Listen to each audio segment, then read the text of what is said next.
Hey everybody, this is Dream, and today we have a 7-game NBA slate. This slate actually includes all the games, including the late games, so that's nice for a change. We actually don't have that much of an extensive injury report for once, which is also nice. There are a few questionable tags, but for the most part, we know kind of how the slate's going to play out. I do have a couple core plays for you, though I am going to have an addendum on that, so do keep watching for that.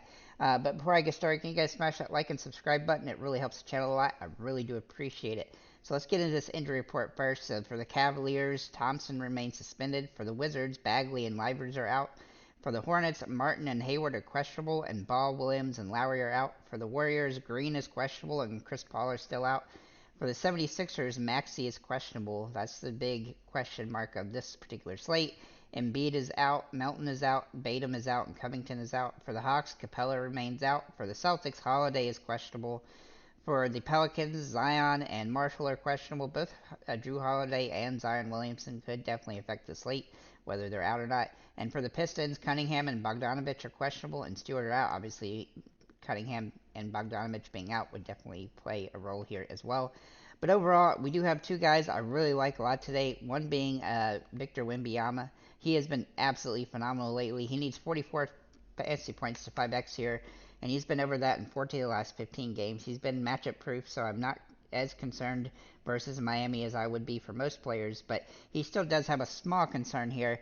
And the way I'm looking at this from a core play perspective is that I would suggest using one of either Wemby or Sabonis, whoever you like the most. Sabonis is in a really solid position here against the Detroit Pistons, who really aren't going to have too much to do to stop him. He scored 77 fantasy points the last time he played them. He's also been on a very good roll here. He's had 3 games out of the last 4 with triple doubles. I expect him to have a good opportunity for at least a double-double again. He's been rebounding the ball very well lately. I like his potential here, and this matchup is just very keen for his upside, as the Pistons will definitely shoot a lot of shots and probably miss some. So he's definitely in play on this one. The big concern here could be if Sacramento were to blow them out, but looking at other options on the slate, we do have pretty good value on this one as well.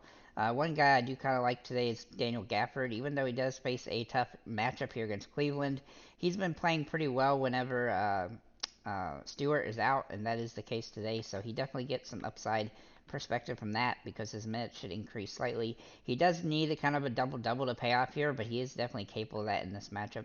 I do like Kevin Huter here for Sacramento, but he definitely carries some risk as he has been getting a lot of minutes, but he is kind of tied to when Malik Monk goes off, he gets a little bit less.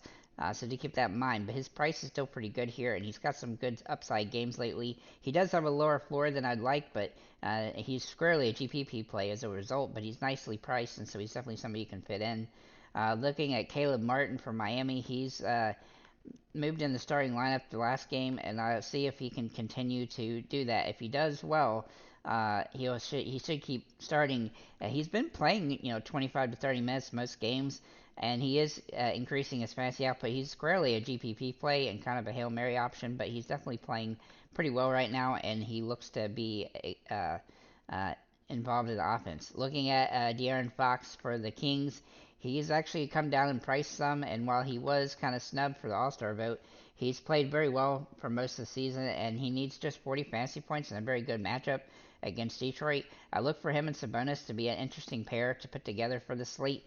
Obviously, he has had some floor games lately against Miami and Memphis and Cleveland, but I mean, usually Cleveland and Miami are teams that slow the game down. Whereas this against Detroit, he's going to be able to speed the game up, which goes to his favor. He doesn't need a double-double or anything. He can score the points necessary and get some steals and stuff. So he's definitely a capable option on the slate. Looking at Porzingis for the Boston Celtics, I really do like Porzingis today as he's a little bit underpriced. Um, he has had random floor games, but his ceiling is really huge in this matchup against Atlanta. And Capella is also out. And of course, Atlanta has not really stopped anybody anyway from that perspective. So I do think he's a viable option on the slate. And so and with his price coming down some, he's definitely in play. Manuel Quickly for Toronto has a very good match period against Charlotte. Now, Quickly does tend to be a little bit streaky, so that is a little concerning since his last game he only scored 17 fantasy points. But he's had a lot of high floor games since he's been joining the Raptors, as he has been starting, which he didn't do so much the in New York. But with his big time minutes, his output has come up a lot. He shoots a lot of threes and hits a lot of them too. So he's a really good shooter from that perspective, and he does get some assists and rebounds. His assist numbers have been up lately. The last game he didn't play as many minutes, so because they got blown out. But I look for this game to be closer since Charlotte is completely awful too. So I think that he'll have a lot of opportunity to pay off on the slate. RJ Barrett is in a very similar situation as he's about the same price and obviously has a similar matchup as Quickly because they're on the same team. He's also been playing a ton of minutes, and even though he didn't play for a few games and he came back and played pretty well against the Thunder, and then he didn't play the last game. He should be back full strength today, and he should have a lot of opportunity to have a good game. He's actually underpriced still for what he's been doing since he's joined Toronto, so he's definitely worth a look.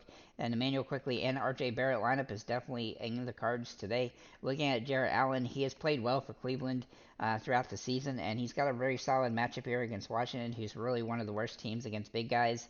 He's been pretty consistent throughout the season, so I do like his upside, though his price is a little higher than I'd like. He's still a fine option on the slate. Looking at Tobias Harris, I really do like Tobias Harris. I really wanted to make him a core play.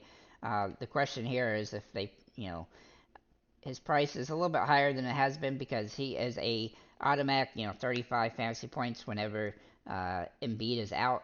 However, he does need a little bit more than that today to pay off, so he's definitely capable. As if you can look at the shots per game and stuff that he takes when Embiid is out is quite a bit higher, and he also gets more assists and rebounds because he handles the ball more. I think will get around 40 fantasy points, but he's definitely a little bit risky just because it if Maxey were to miss, that would actually help him, but we'll have to wait and see on that. Looking at Trey Jones for San Antonio Spurs. Now, they do have a tough matchup against Miami, but if you go with Wemby, he's definitely somebody I would consider as well, as Trey Jones has played very well since he became the starter for this team, and he's been pretty consistent at getting around 25 to 30 fantasy points at least most games, and so I do think he has a viable opportunity here. Terry Rozier has really started to come into his own with Miami. The last few games, he's been over 30 fantasy points. I think it's the last 5 or 6 since he started starting for them, and he's really had a good has done a good job of getting his teammates involved and becoming one of the core plays for this team. And he's still underpriced. I expect his price to rise as a result of his play after today.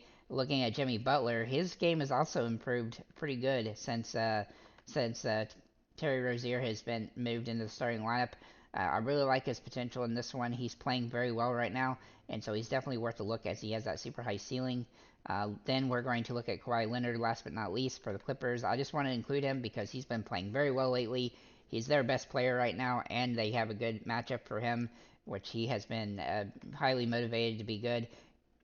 Even though he's had a couple tough games against the Pelicans this season, he's definitely somebody I would consider looking at on the slate as at least a utility play or a low level, one of the lower forward position options. So with that said, guys, thank you for liking, commenting, subscribing. If you have any comments or questions, feel free to leave them below, and have a nice day, guys.